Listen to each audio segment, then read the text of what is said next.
Olá, sejam bem-vindos ao Conexão Mercado. E se a ideia aqui é colocar o meio empresarial, publicitário, de marketing, comunicação no protagonismo, como não receber o fundador da Galvão Propaganda, que hoje atende como Galvão Comunicação, Pedro Galvão.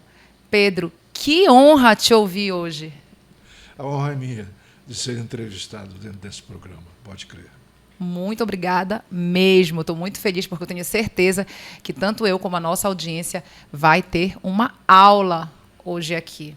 Tomara que não seja para eu não ser chato, né? Tenho certeza que não. O Pedro, para quem não sabe, eu sei que o Pedro dispensa apresentações, eu sei disso, mas para quem não sabe, Pedro, publicitário, redator, locutor, escritor, poeta e uma parte que eu desconhecia, por isso que eu falei para quem não sabe, advogado. Me conta isso. É simples. Eu me formei em Direito pela Faculdade de Direito da Universidade do Pará.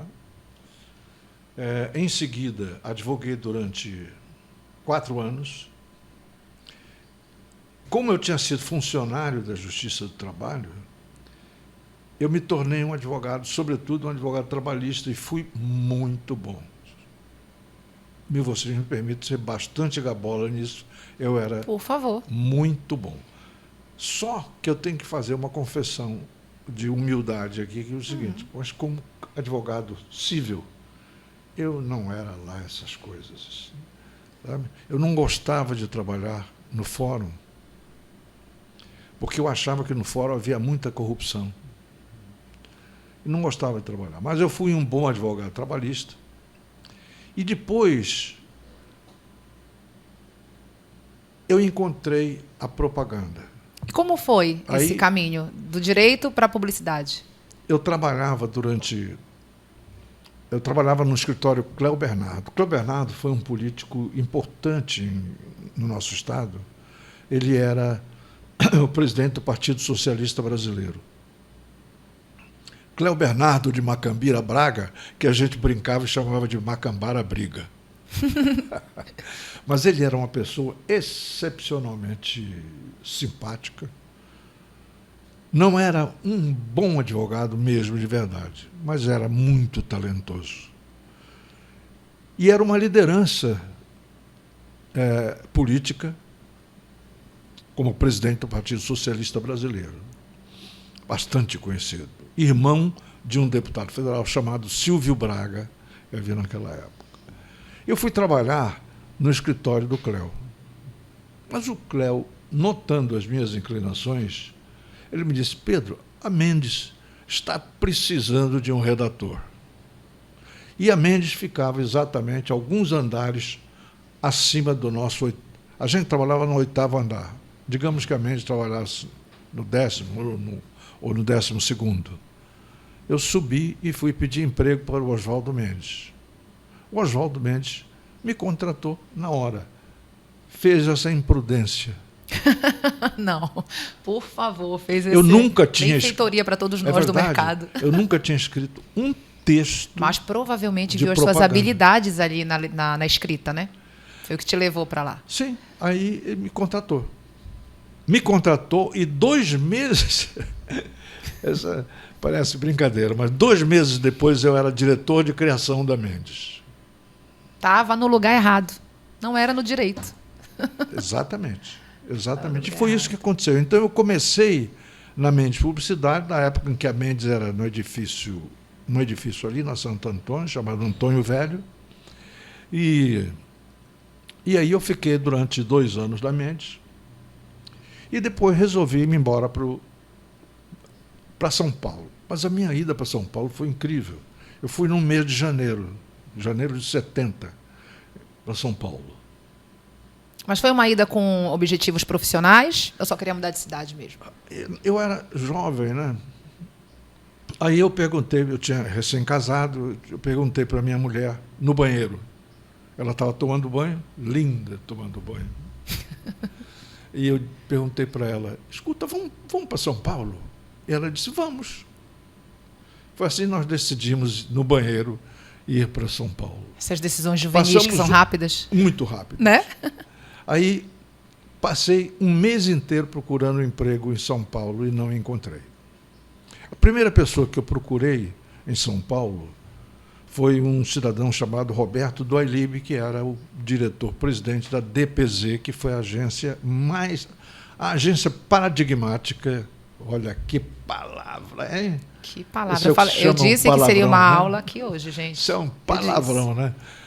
A agência paradigmática era um verdadeiro paradigma de agência. Eu considero a DPZ a agência típica, a melhor agência brasileira dos 30 anos de 1970 e depois. Tá? Pois bem, então o Benedito Nunes, que era meu amigo, querido, e meu professor, o Benedito me apresentou para um cidadão chamado Mário Chamy. Mário Chamy era um intelectual de São Paulo e tal. E o Mário Chamy me apresentou para o Doilib.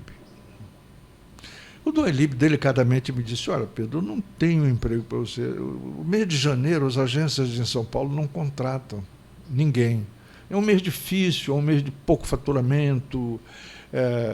Então, as agências em São Paulo... Mas eu vou te indicar alguns nomes que você pode procurar aqui em São Paulo. Me indicou uns 4 ou 5 nomes de pessoas influentes, de diretores de criação, redatores e tal.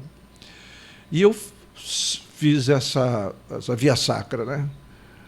Fui procurar esses profissionais e realmente em nenhum havia uma agência disposta a contratar alguém nesse janeiro de 1970. Aí eu resolvi voltar para Belém. Só que a minha mulher, a Vitória, perguntou, ela era carioca, a Vitória. E ela escuta, mas antes vamos passar um fim de semana no Rio. Aí eu disse, vamos passar um fim de semana no Rio. Aí fui, certo? Na segunda-feira deixei ela no aeroporto e saí do aeroporto, que era o aeroporto Santos Dumont, e saí a pé e fui à JMM, era uma agência chamada JMM, João Moacir de Medeiros. E na primeira agência que eu fui, conseguiu emprego. Eu consegui emprego no Rio de Janeiro. E assim eu fiquei no Rio de Janeiro e passei 14 anos da minha vida no Rio de Janeiro. Que dificuldade ficar ali, né, seu Pedro? Que dificuldade ficar ali. Temos algo em comum. Eu também sou apaixonado. O Pedro é um apaixonado declarado por Belém. Né? Sim, com certeza. E também pelo Rio de Janeiro. Temos algo em comum. Minhas 2 cidades são Belém e Rio de Janeiro. Né? As minhas 3 filhas, entre as quais a Beatriz, todas nasceram no Rio de Janeiro, por exemplo. Beatriz, conhecida como Bia Galvão, que toma conta ali, que comanda o digital da Galvão Comunicação, está aqui nos bastidores com a gente. Convidei para sentar. Ela se recusou. Você viu, né, Pedro? Eu vi. Foi convidada. Mas aí vamos programar, Felipe, um episódio com a Bia para falar aí do digital. Mas continue. Aí se empregou. E aí fiquei 14 anos no Rio de Janeiro. Né? Primeiro na JMM. E depois da JMM, eu voltei para Belém do Pará 2 anos depois. O que aconteceu? Aconteceu o seguinte. Havia um prefeito aqui em Belém chamado Mauro Porto. Mauro Porto ele não era de Belém, eu não sei de onde ele era. Eu não sei se era paulista, só sei que se chamava Mauro Porto e foi prefeito de Belém. E o Mauro, então, resolveu fazer uma agência de publicidade para atender a prefeitura. Nessa época, trabalhava aqui em Belém um rapaz chamado Ronald de Carvalho, Ronald Dias Pinto de Carvalho, que era representante de bloco editores da Manchete, da revista Manchete naquela época, aqui em Belém. E como o Ronald foi ao Rio de Janeiro, foi me convidar para voltar para Belém e fazer uma agência em Belém.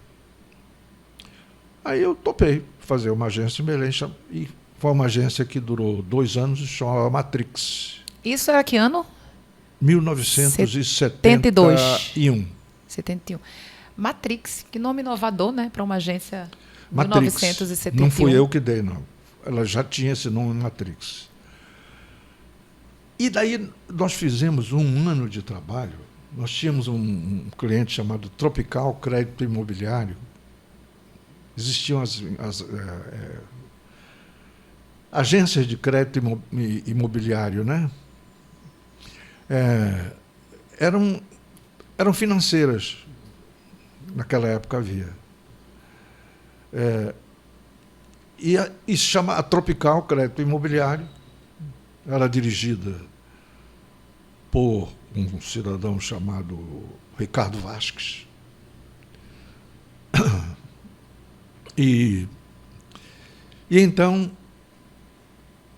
nós fizemos campanhas notáveis durante 1 ano e pouco. Nós fizemos campanhas lindíssimas, maravilhosas, para Tropical Crédito Imobiliário e R. Mendonça. Houve outros clientes também, certo? Mas R. Mendonça, tem uma campanha que até hoje eu tenho um anúncio pregado na minha sala, a reprodução de um anúncio dessa campanha, que dizia, vou tentar me lembrar agora o que dizia. Pronto. Primeiro era ilustrada por um cidadão chamado Enfio. Que ninguém conhece, né? Que ninguém conhece.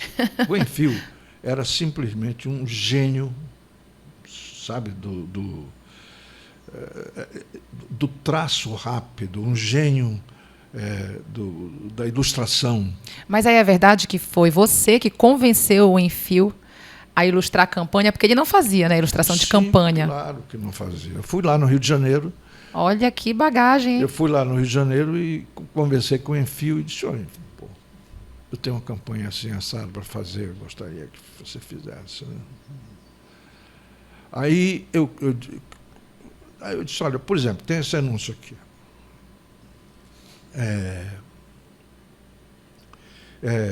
Qualquer coisa que você ainda chame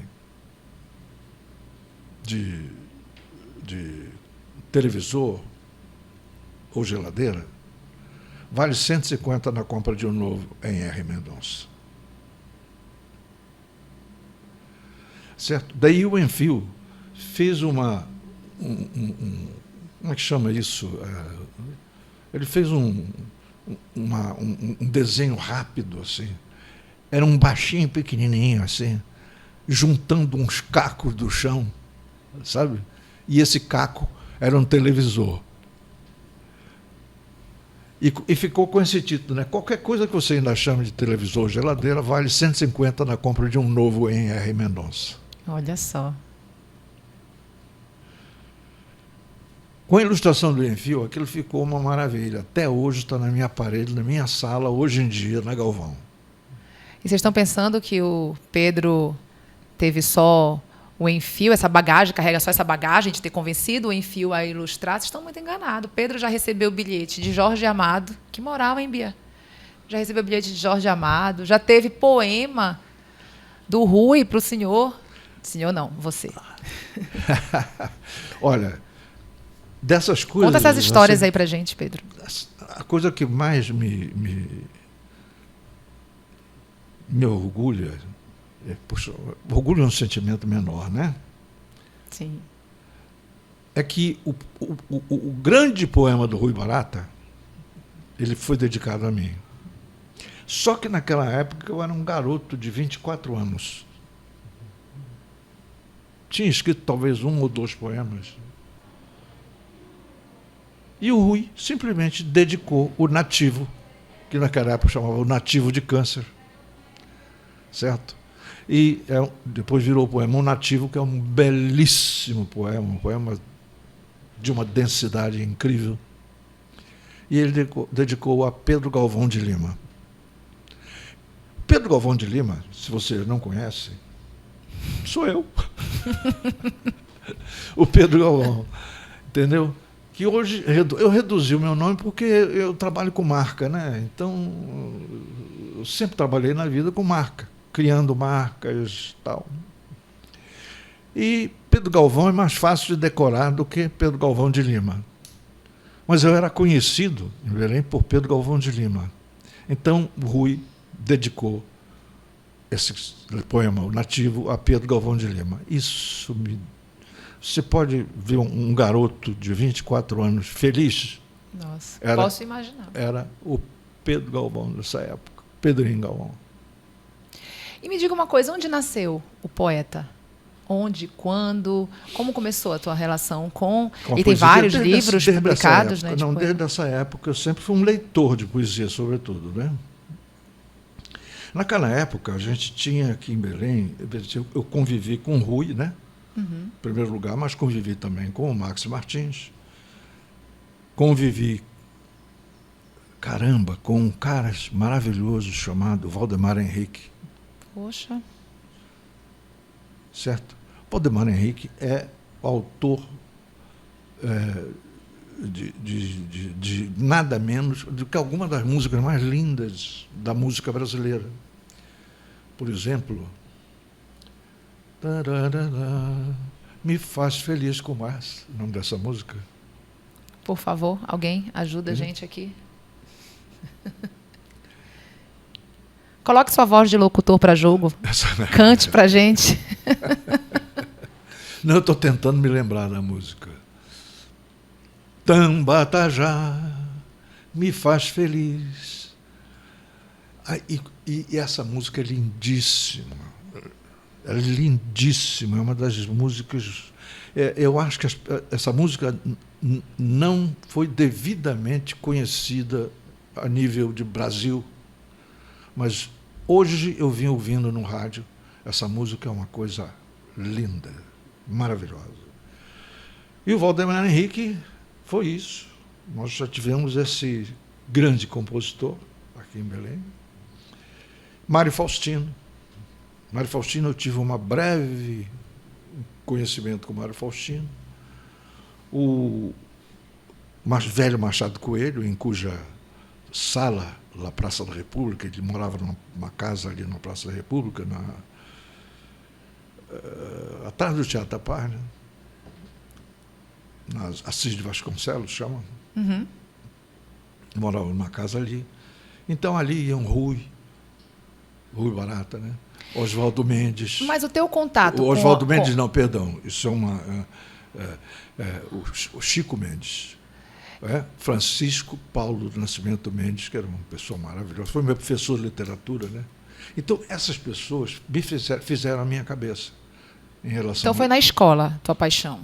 Começou na escola? Na literatura, sim. Oswaldo Mendes... Oswaldo, de novo. Francisco Paulo do Nascimento Mendes, o famoso Chico Mendes. É o outro Chico que existe, né? Existe o Chico propriamente dito, que é o Chico Buarque, certo? Existe o Chico Mendes, aquele Chico Mendes, né? Famoso Chico Mendes. Existiu o Chico, o velho Chico, que era meu avô, chamava Francisco Cruz. Francisco Brígido da Cruz. Francisco Brígido da Cruz. Meu avô. Ou seja, eu tenho vários Chicos na minha vida, né? Então tinha o Chico Mendes, mas o Chico Mendes de Belém do Pará. Certo? E eram pessoas formadoras. Certo? Eu era assim, simplesmente um jovenzinho cuja cabeça ia sendo... Existiu o Joaquim Francisco Coelho, que foi um amigo meu, depois se transformou. Ele foi viver nos Estados Unidos, ele. Foi professor de Harvard, o Joaquim Francisco. Por aí vocês veem o nível, né? O nível do Joaquim Francisco, né? Mas o Joaquim Francisco era filho do velho Machado Coelho, irmão da Célia Coelho, irmão do Inocêncio Coelho, que era um jurista da maior categoria, certo? Que foi viver em Brasília e ficou lá. O que mais? E, pois bem, o Benedito Nunes, a Maria Silvia Nunes, Gente. a Dadá, que era uma pessoa maravilhosa, era irmã da Maria Silvia, certo? Ou seja, existia todo um time de intelectuais ali, certo? Que tu tivestes o privilégio de estar, né, próximo. É hoje que a gente fala muito, e a gente tira essa lição, volta aí no tempo, acompanhar aqui nos bastidores, a gente está também com o Felipe, do marketing, que é, eu acredito que o mais jovem aqui, e a gente fala muito hoje sobre sentar à mesa com você prestar atenção em quem está sentado à mesa. Tem até uma frase que diz, né, se você for o mais inteligente da mesa, você está na mesa errada. Não é verdade? É ótimo isso. Essa frase é muito boa. E aí, olha, a gente tira aí a tua formação. Tu sentava na mesa com um monte de craque, com esse time. E aí, como veio a ideia dos livros? Tem vários livros de poemas lançados, né? Como surgiu o primeiro livro? Sim. Não, aí a poesia é uma coisa que a gente vai fazendo, né? Vai fazendo, você vai fazendo, até que chega uma quantidade determinada de poemas, dá para fazer um livrinho. O primeiro livro que eu publiquei foi um poema. Apenas poema. Chamava Velho Pedro Vai para Casa. Era um poema sobre o meu pai, um poema que descrevia o meu pai saindo do trabalho. Ele trabalhava com ouro, né? E tinha uma loja chamada Ouro Norte, lá na 13 de Maio, no centro da cidade. E descreve o velho Pedro saindo da sua loja, fechando, acende um cigarro e sai. Encontra um amigo aqui, um outro amigo ali, até chegar em casa num crepúsculo maravilhoso, certo? Só que aí pelo meio a gente vai dizendo que ele vai encontrando os amigos, e esses amigos às vezes vai construindo toda uma narrativa, né? Vão lá para a Tuna, jogar bilhar, jogar dados, certo? Conversar. E conta essa ida do velho Pedro do trabalho até em casa, onde é recebido por Dona Santa, minha mãe. Foi esse poema que fez com que você recebesse um bilhete do Jorge Amado? Foi. Foi. Conta pra gente. Aliás, você... Qual era o conteúdo desse bilhete? Você me lembrou. Eu coloco, inclusive, a carta, um cartão que o Jorge Amado me mandou, elogiando esse poema. Eu não me lembro dos termos desse elogio. Eu não sou tão autocentrado assim, né? Mas era um elogio bastante interessante ao Velho Pedro Vai para Casa, né? Foi o meu primeiro livrinho, publicado em 1985. Veja só. 85. Ou seja, eu já tinha 45 anos quando eu fui publicar meu primeiro livro. Ou seja, eu me manquei para o... Primeiro eu fiz uma carreira de publicitário, fiz no Rio de Janeiro a carreira de publicitário, né? Voltei em 1983 para Belém, fevereiro de 83, eu vim para Belém, e fiz a Galvão a partir de março de 1983, a Galvão Propaganda. Sabe o que é legal você falar? Olha, lancei o meu primeiro livro com 45 anos. Isso, quando a gente traz, eu vou ficar ao longo desse episódio contextualizando com o cenário atual, que a gente traz aí para essa turma, essa galera que às vezes fica assim, tipo, eu acho que eu não estou mais na idade, acho que não dá mais tempo. Dá tempo. E dá tempo, né? Dá tempo, né?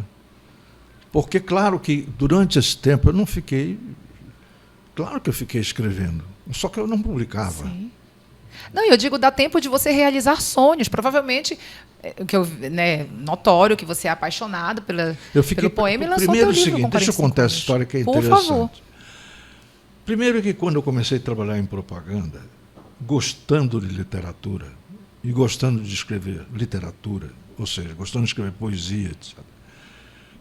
Poesia como qualquer escrita, seja romance, você tem cacoetes, né? um cacoete literário. E eu tinha consciência de que, para ser um bom redator publicitário, bom redator de propaganda, você não pode ter cacoete literário. Você não deve ter. Eu passei 5 anos da minha vida sem escrever um texto literário. Um poema. Nada. Eu passei 5 anos aprendendo a escrever propaganda. 5 anos. Ou seja, eu me dediquei a aprender a escrever propaganda. E me afastei da literatura porque eu não queria contaminar a escrita publicitária com a escrita literária. Entendeu? Porque você precisa, a escrita publicitária é coloquial, não é? É coloquial, você tem que falar com as pessoas, falar a língua das pessoas, né? Aí você tem que, mas aí você tem que fazer um sacrifício, né? Eu fiz um sacrifício, sim. De abrir mão ali temporariamente, né? 5 anos, mas foram 5 anos. 5 anos não são 5 dias, como diria uma pessoa muito original, né? Você foi incentivado na tua infância com a leitura? E agora minha pergunta, não, como mãe, não. tá? Como mãe, sou mãe de uma adolescente de 14 anos. Não fui especialmente, mas o meu pai era um leitor, né? Meu pai gostava de ler. Ele lia, tinha alguns livros, não muitos, mas o meu pai sabia o valor da leitura. O meu pai, ele tinha o 2º ano primário só, mas o meu pai me ensinava a fazer regra de 3. Olha. Papai me ensinava a calcular juros de maneira prática, porque ele sabia fazer. Velho Pedro é uma pessoa maravilhosa. Eu sou apaixonado pelo meu pai. É fã, né? Tem um retratão dele que eu mandei, o Benício. Benício é um ilustrador espetacular que havia no Rio de Janeiro. Morreu ano passado, Benício. Eu pedi para o Benício fazer. E para um outro amigo meu, um outro grande ilustrador do Rio de Janeiro, fazer um retrato do meu pai. Ai, meu Deus do céu. Ele fez um retrato do meu pai. Duplo, né? Fez em cima o rosto dele, assim, close. E embaixo ele indo para casa, neste célebre crepúsculo. Olha só. Pedro, e com uma biblioteca, ele tem uma biblioteca aí vasta, né? Com essa biblioteca vasta, com esse pai que lia bastante, você conseguiu passar isso para as suas filhas? Acho que sim, né? Mas elas buscaram caminhos próprios, né, minhas filhas, né? Então, elas são pessoas muito práticas, né? E talentosas. Todas atuam ali na Galvão. A Rafaela, a Bia e a Fernanda, né? Pessoas lindas e maravilhosas. Lindas e maravilhosas. Olha o pai tietando a filha que está aqui, uma delas está aqui com a gente nos bastidores. Mas como eu estava te falando, a minha pergunta de mãe é porque hoje é outra geração, né, Pedro? Então, assim, a minha filha, enquanto criança, eu consegui fazer com que ela se apaixonasse pelos gibis, que eu fui uma apaixonada pelos gibis, e ela lia bastante. O gibi é um negócio gente, espantosamente útil, entendeu? Útil. E, sobretudo, o seguinte, porque existe arte ali.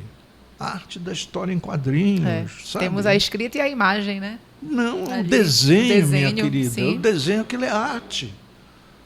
Certo? Que pode ser melhor, pode ser pior, pode ser mais ou menos, pode ser... Mas é. Exatamente. Você tem grandes desenhistas de história em quadrinhos. Você não pode esquecer que o Ziraldo tem uma história que começou com história em quadrinhos. O Jaguar, toda essa Enfio, toda essa turma, claro, manuseou gibis, os famosos gibis, né? Maravilhoso, sabe? Onde você viu o Capitão Marvel, onde você via o Superman. O Superman é frescura, né? O super-homem, né? Então, Mas o Capitão Marvel, né? O Capitão América, o Batman, o Robin. Mandrake. Mas só que o Robin, na minha juventude, na minha infância, não era Robin. Era Robin. Batman e Robin. E que naquela época ainda tentaram traduzir para Capitão Morcego. Viu? Capitão Morcego era o Batman. Mas depois virou Batman mesmo, né? Venceu a racionalidade, né? E aí ficou Batman. Mas eram... sim, aí você tinha aqueles Hopalong Cassidy. Hopalong Cassidy, devia ser a pronúncia certa. Existia o Tom Mix. Tom Mix. Existia tantos outros heróis de história em quadrinhos que seduziram a minha infância e a minha juventude de uma forma espantosa. Eu tentei até desenhar. Olha. Claro que eu não consegui, né? Senão eu seria um desenhista hoje. Mas tudo isso fez parte da minha formação.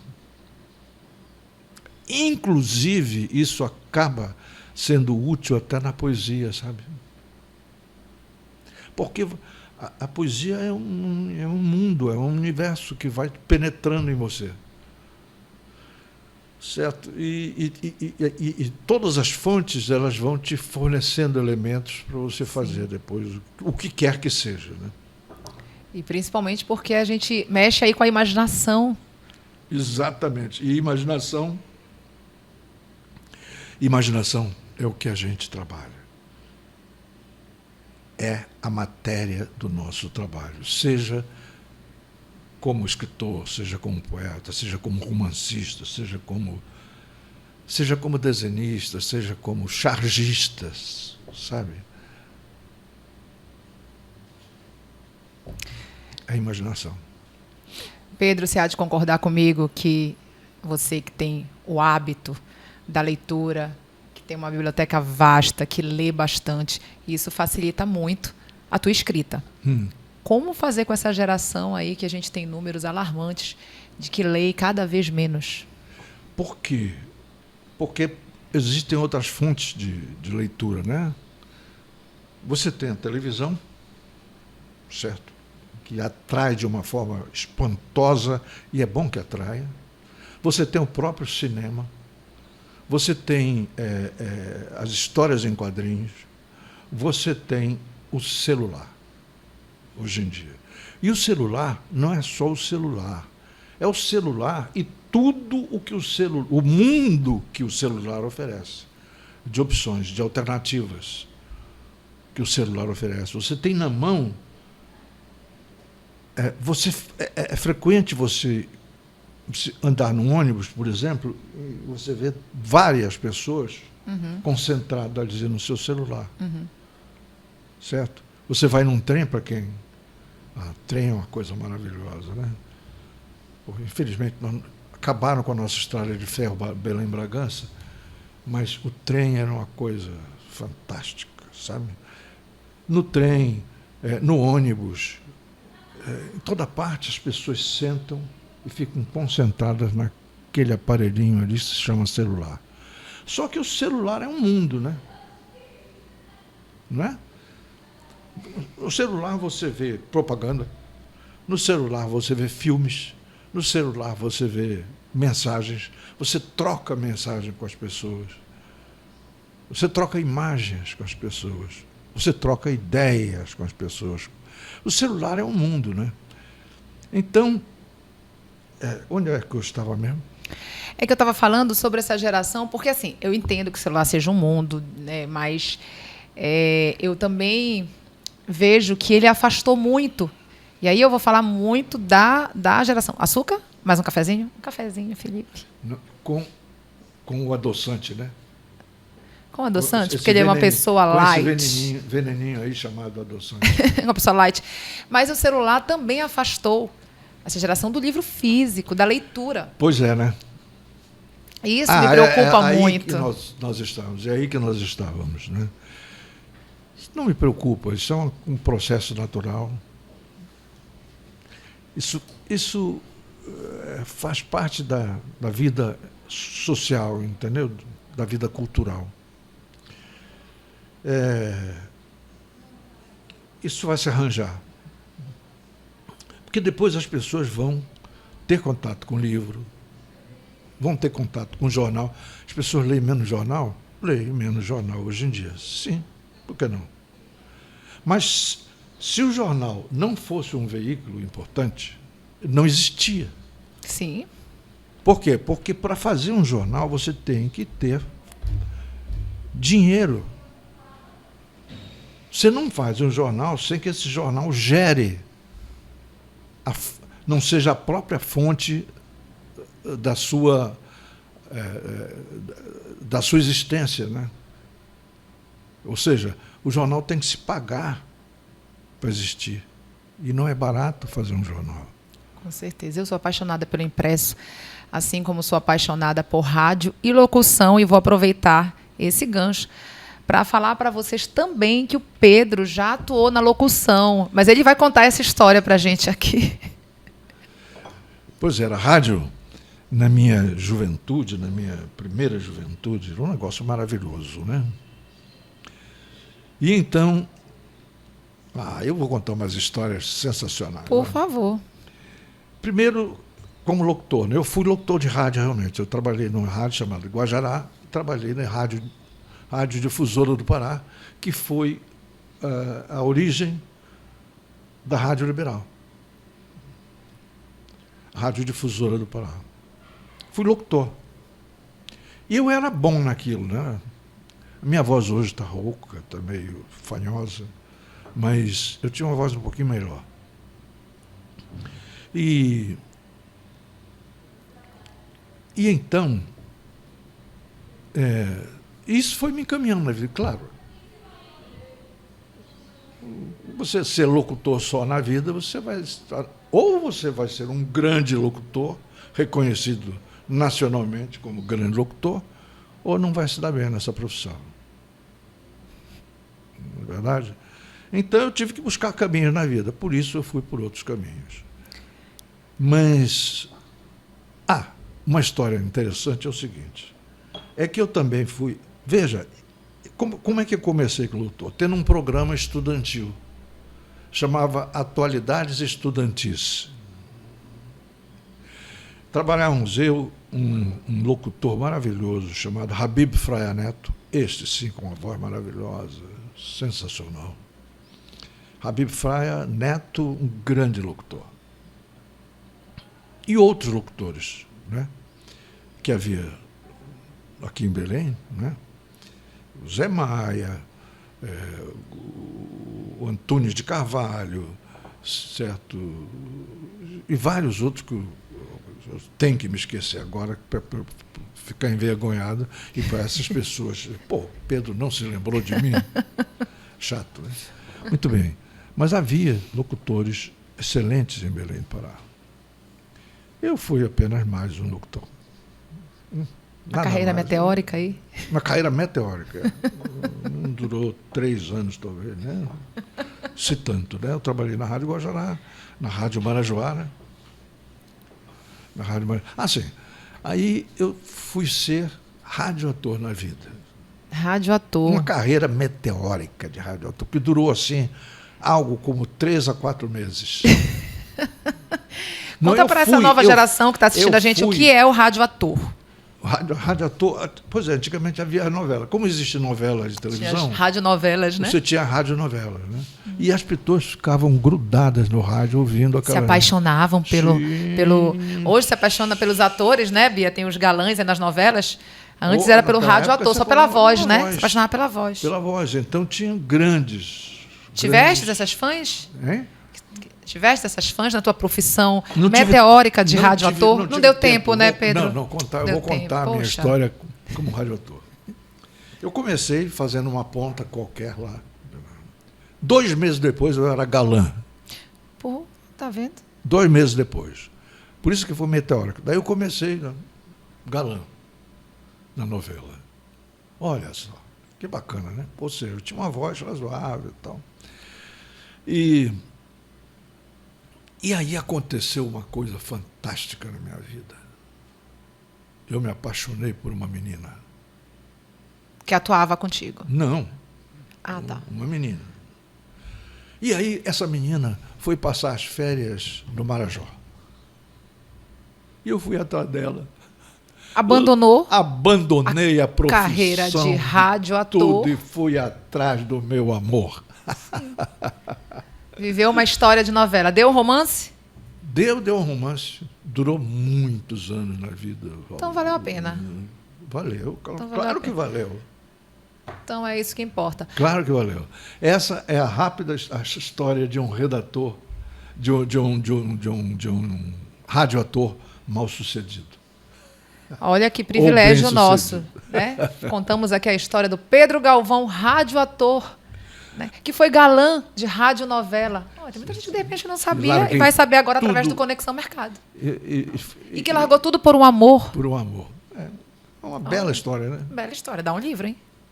Dá um livro. Até daria, mas... Pedro, Sim. recebi aqui, no primeiro episódio de estreia, o grande Oscar Correa Rodrigues. Pois não. E aí eu conversando com ele, eu Meu falei... cliente, né? Meu cliente e meu amigo. Olha só. E aí eu conversando com ele, comentei que eu sou apaixonada pelo Você é Líder do Líder. E aí ele disse, obra do meu amigo Pedro Galvão. Conta pra gente como é que surgiu aí esse slogan. Quando nós fomos atender o líder, em 1986 para 87, eu encontrei um slogan que era assim: siga o líder. Sido feito por uma outra agência e tal. E eu achei que aquilo era a coisa mais óbvia para se dizer, que ela podia se fazer coisa melhor, né? Aí fiquei pensando, mas, caramba, o líder é um super nome, né? Basta você saber usar. Claro que eu pensei assim, eu já vi dezenas de empresas chamadas líder no Brasil. Mas tem muita. Se você viajar pelo Brasil, você vai encontrar, mas o que você encontra de líder não está no gibi. Como você, então o desafio é como você singularizar o líder. Como você transforma? Primeiro, eu pensei numa ideia e fiz Você é líder do líder, né? O slogan que até hoje se mantém, Você é líder do líder, que tem a vantagem de em 5 palavras, você dizer 2 vezes o nome do anunciante. Em 5 palavras. Você é líder do líder. Em 5 palavras, sendo que você é um pronome, é o verbo, líder é o nome é o que... Você é líder, você está usando a palavra líder.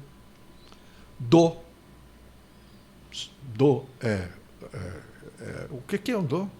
Uma preposição simples.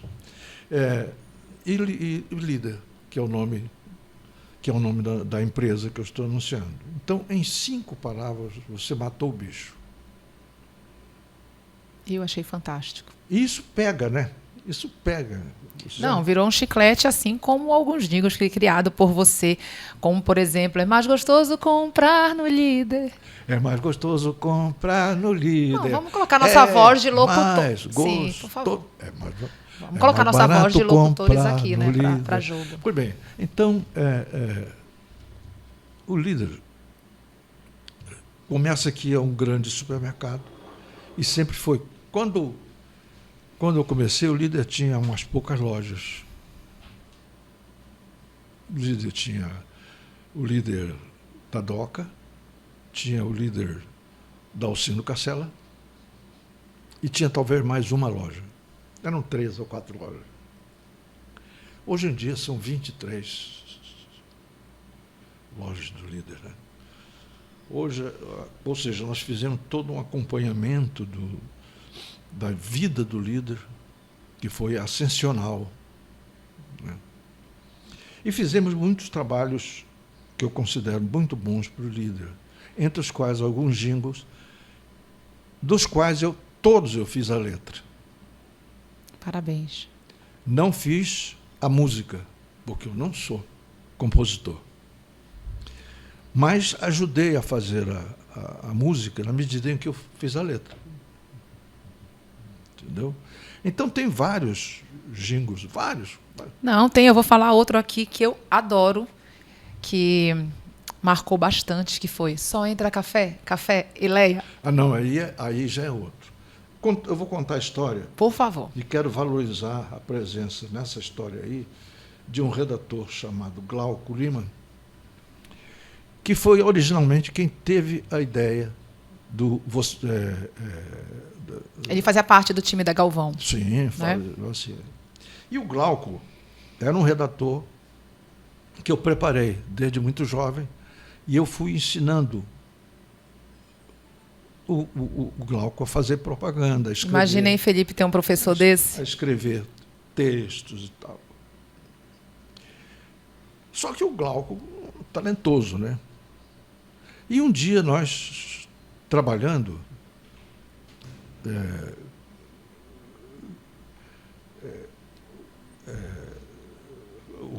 sobre o Café e Leia, aí o Glauco inventou o Só Entra Café.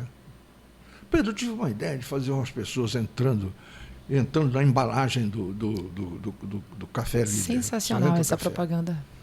Aí eu peguei. O trabalho de criação em propaganda normalmente é um trabalho conjunto, né? É um trabalho que você trabalha no mínimo com mais um parceiro, certo?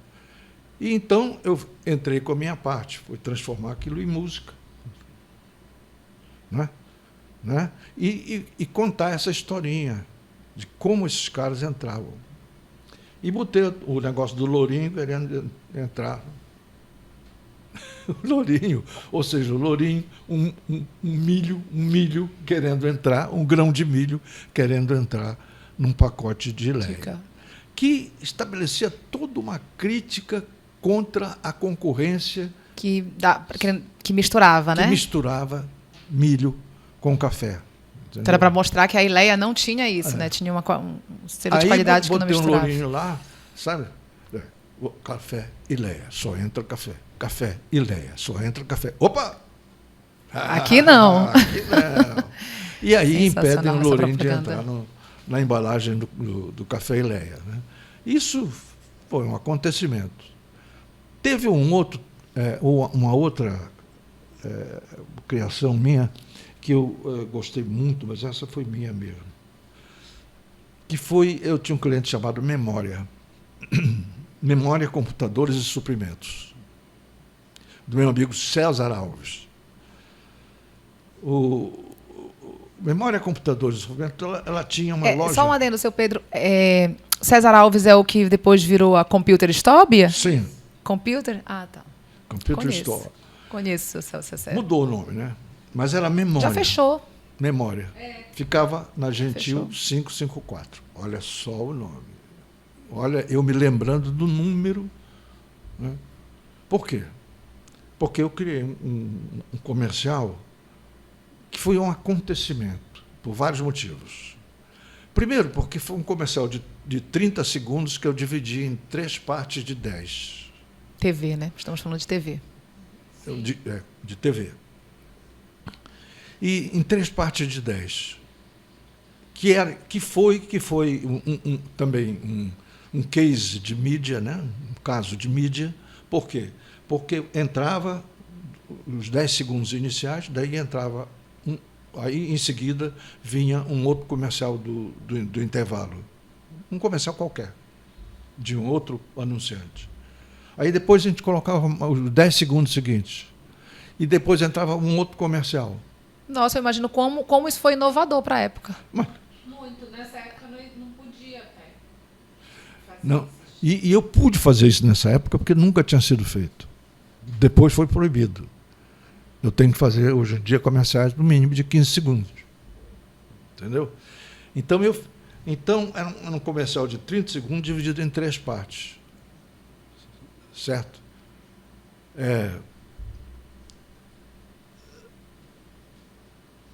E o texto levava à memorização. Você sabe qual era o Luiz Fernando Guimarães. Grande Luiz Numa Fernando época em que era Guimarães. possível contratar o Luiz Fernando Guimarães, logo no começo da carreira dele. Aí, você sabe qual é o endereço dos computadores aqui em Belém? Anota aí. Memória. Gentil 554. Grava aí na memória que eu volto já. Aí entrava um outro comercial do horário, né? Aí voltava. E aí? Já decorou o endereço dos computadores aqui em Belém? Hein? Não. Gentil 554. Que legal. Vai pensando aí que daqui a pouco eu volto. Aí entrava um outro comercial do horário. Né? E aí? Decorou o endereço dos computadores em Belém? É isso aí, Gentil 554. Memória, computadores de suprimento. Como deve ter sido inovador. Assim, completamente inovador, né? Mas eu acho que a nossa atividade é exatamente isso. Ele ganhou esse. Sim. Divide com a gente. Vários prêmios, eu não sei nem quantos prêmios eu ganhei com isso. Com essa Com isso. propaganda. Porque ela foi uma ideia de mídia e foi uma ideia Disruptiva, né? disruptiva. Bacana, né? É verdade. Uma ideia disruptiva. Muito obrigado pela palavra.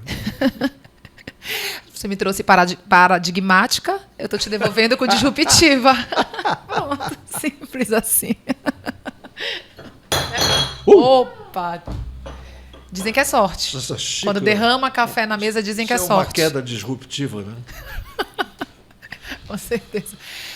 Pedro, o seu Oscar Correia também dividiu comigo que a forma dele se manter por dentro do que está rolando na propaganda, inclusive dos concorrentes, ele grava as propagandas, ele pede para a esposa dele gravar o que está rolando para ele assistir. Tu tens aí algum ritual? Como tu acompanha? Ou também é assim, na TV que tu faço acompanha? Isso.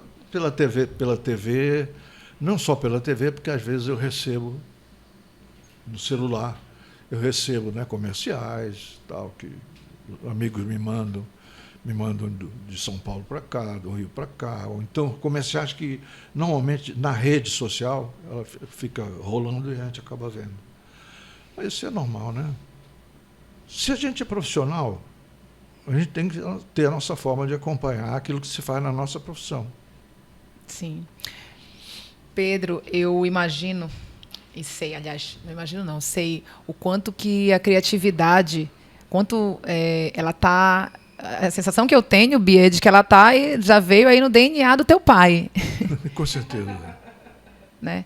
Mas você acredita que ela dá para ser desenvolvida? O quê? Sim.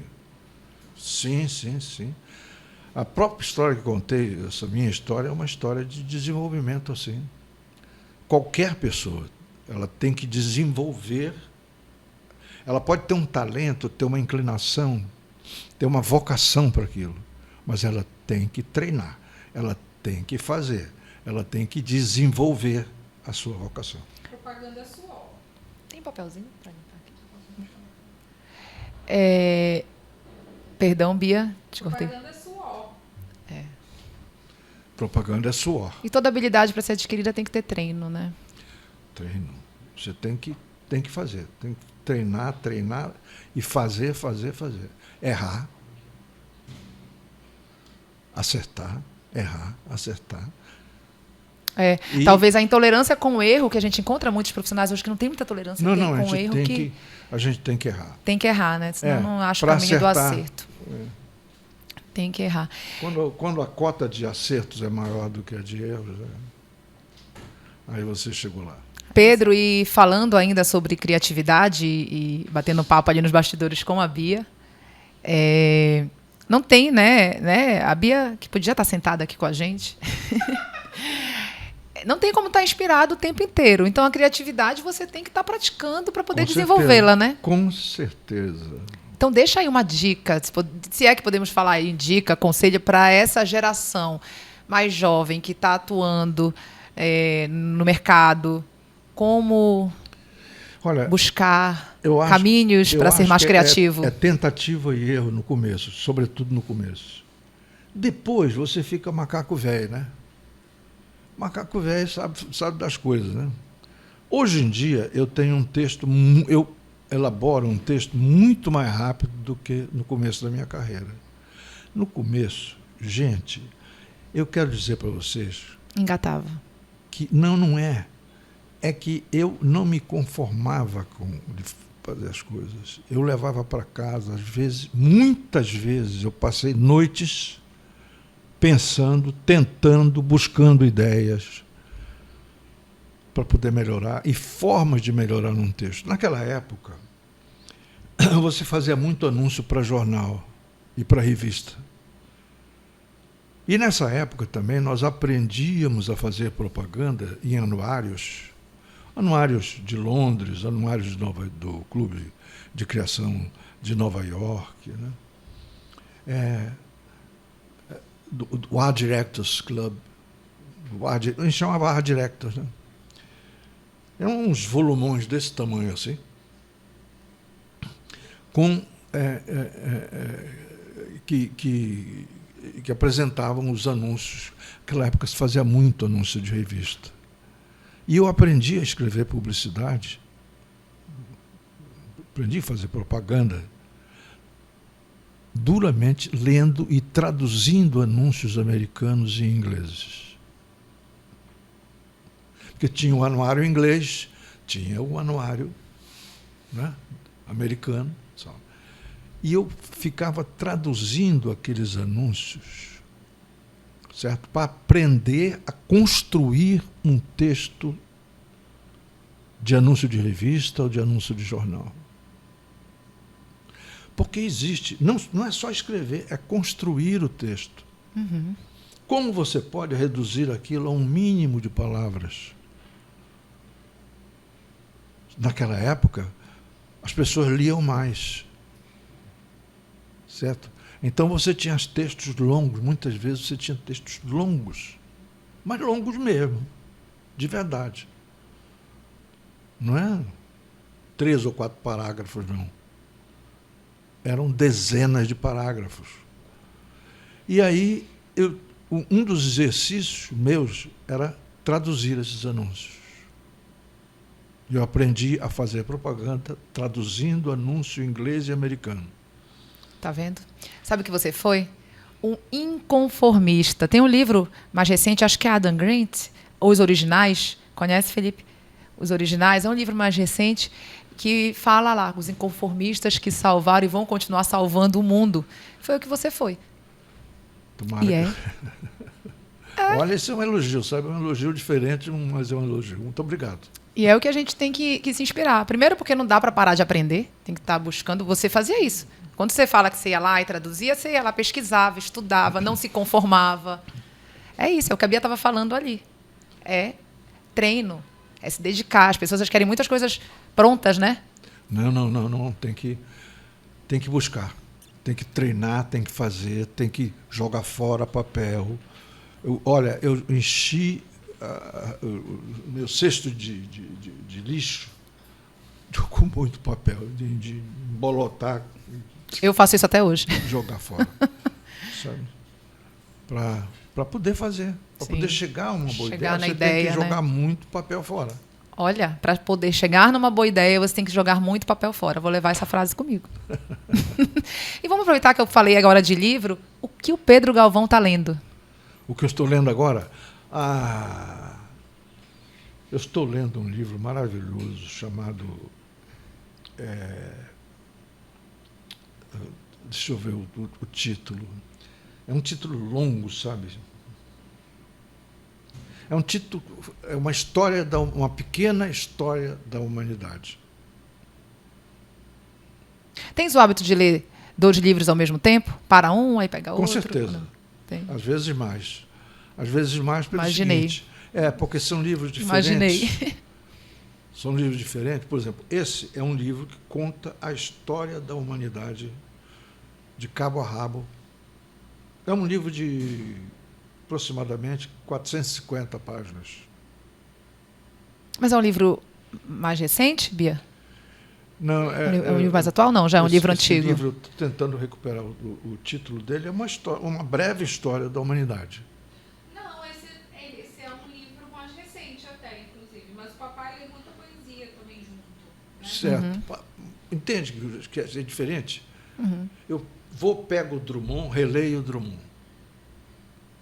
Eu pego o Eliot e leio o Eliot. Eu vou Os clássicos, né? e pego o Baudelaire e pego o Baudelaire. E eu pego um poeta novo. Não é só o Drummond,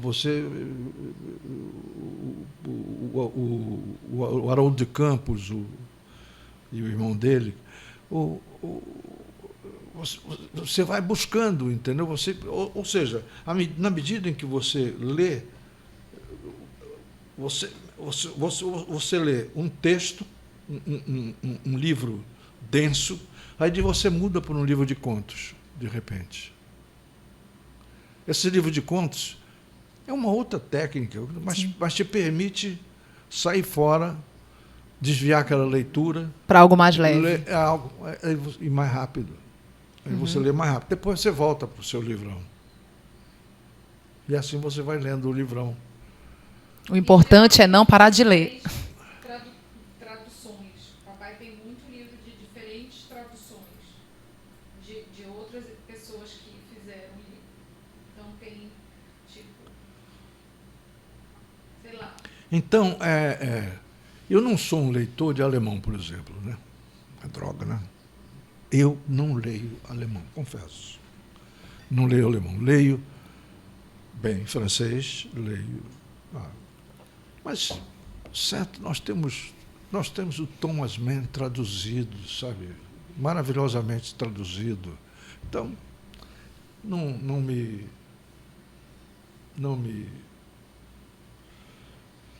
Eu não sinto falta disso. Dá para ler alguma coisa bem em francês, dá para ler espanhol. Tem cada coisa maravilhosa em espanhol. Eu imagino essa biblioteca. E francês e alguma coisa em inglês. Alguma coisa em inglês, mas não é o meu forte. Não é o meu forte. Leio alguma coisa em inglês. Me esforço bravamente para ler poesia em inglês, mas é duro. É duro. Você tem que fazer realmente um esforço grande. E é bom ler tendo uma tradução do lado. Sabe? Porque ela te ajuda a compreender muitos lances que em poesia é difícil de você entender em inglês. Pedro, e falando aí, para a gente finalizar, sobre o teu trabalho literário, tem coisa nova vindo aí? Tem um livro chamado Ganga. Fala um pouquinho para a gente, aproveita o espaço. Vai ser lançado quando? Olha, eu espero lançar esse até abril, maio, por aí assim. Ele está pronto. Só falta imprimir. Só falta editar e imprimir. Por favor, então depois compartilha com a gente onde a gente encontra Agora, a sua obra. O último livro que eu publiquei, e saiu no ano passado, chama Salvados. Salvados. Quem quiser adquirir, encontra onde? Os Salvados. Na Fox Fox? Video, Salvados é uma reunião, é Salvados e poesia até agora, né? E não é Salvados e poesia até agora, né? Salvados e a poesia que eu fiz, a poesia, são os livros anteriores. Os meus livros foram Velho Pedro Vai para Casa, depois um livro chamado Bissexto, depois um livro chamado Bissétimo, depois um chamado Brinc-a-Brac. Brinc-a-Brac. Não é Brinc-a-Brac, não. Brinc-a-Brac. E depois os Salvados. 5 livros. Então, o Ganga vai ser o 6º. Ganga, eu duvidei muito desse título. É o título de um poema também, né? Duvidei muito desse título, porque Ganga tem um sentido negativo, né? Tem Ganga é uma Ganga bruta. Existe até um filme chamado Ganga Bruta. O que é a Ganga? Ganga Às vezes, debaixo da ganga tem ouro. Tem um minério precioso. A ganga recobre, é um minério também, que recobre o minério mais valioso. Certo? Então, você retira a ganga para descobrir o minério, né? Então, o livro vai se chamar Ganga. Que vai ter um minério valioso dentro dele, eu não tenho dúvida. Tomara. Pedro, muito obrigada por ter feito a gente relembrar. Eu sou uma pessoa meio saudosista, sabe? Então, por ter feito relembrar aí campanhas. Parabéns pelo teu talento. Obrigada por ter compartilhado. Eu não tinha dúvida de que seria uma aula, e foi. E que deixou aí insights e aprendizados de que não dá para parar de estudar nunca, que dá para todo mundo ser criativo, basta se dedicar, rasgar, jogar fora muito papel. Muito papel. Obrigada pela tua presença, viu? Obrigado, digo eu, viu? E a vocês que nos assistiram, muito obrigada e até a próxima.